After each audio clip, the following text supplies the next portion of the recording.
नमस्कार प्रेक्षकांनो, S Marathi news वृत्तवाहिनी घेऊन येत आहे गणेशोत्सव निमित्त खास स्पर्धा एक आरती आपल्या सोबत आपल्या घरी।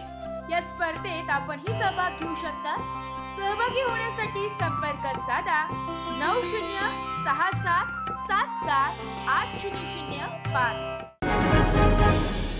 नमस्कार, मी गौरी सूर्यवंशी, एस मराठी मध्ये आपलं स्वागत। बोलूया आजच्या बातमीकडे। सुरगाणा तालुक्यातील ग्रामपंचायत खोकरी पैकी पातळ येथील ग्रामस्थांच्या दीर्घकाळाच्या मागणीला यश मिळाले असून गावातील अंतर्गत रस्त्यांचे बांधकाम मंजूर होऊन त्याचे भव्य उद्घाटन सोहळा नुकताच मोठ्या उत्साहात संपन्न झालाय। या रस्त्याच्या मंजुरीसाठी माननीय आमदार नितीन भाऊ पवार यांच्या विशेष प्रयत्नांमुळे मोठे योगदान लाभले। उद्घाटन सोहळ्यात प्रमुख पाहुणे म्हणून राजेंद्र उर्फ राजू पवार, तालुका अध्यक्ष राष्ट्रवादी काँग्रेस पार्टी सुरगाणा उपस्थित होते। त्यांच्यासोबत भास्कर अलवाड, युवक अध्यक्ष काशीनाथ गवळी, सरपंच खोकरी माननीय कमलाकर जाधव, ग्रामपंचायत सदस्य प्रतापगड, शंकर बोरसे ग्रामपंचायत सदस्य तसेच गावातील अन्य मान्यवर उपस्थित होते।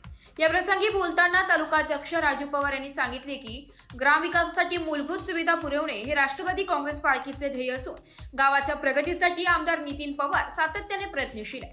या रस्त्यांमुळे पातळी गावातील गावकऱ्यांना सोयीस्कर व सुरक्षित वाहतूक व्यवस्था उपलब्ध होणार आहे। कार्यक्रमाला गावातील मान्यवर कार्यकर्त्यांसह नागरिकांची मोठ्या संख्येने उपस्थिती लाभली। यावेळी प्रभाकर धूम, जयश्री धूम, गणेश जाधव, लक्ष्मण कांबडी, कमलाकर चव्हाण, सुरेश गावित, रवींद्र धूम, अंकुश धूम, विशाल धूम, ललित कांबडी, यादव पेठे, जगदीश धूम, रामदास कांबडी, हेमंत कांबडी, वसंत कांबडी यांसारखे अनेक कार्यकर्ते उपस्थित होते।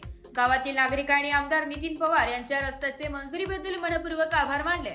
तसेच तालुका अध्यक्ष राजू पवार यांच्या प्रयत्नांचेही कौतुक केले। या रस्त्यामुळे पातळी गावाला विकासाची नवी दिशा मिळणार असून गावातील नागरिकांमध्ये आनंदाचे वातावरण आहे।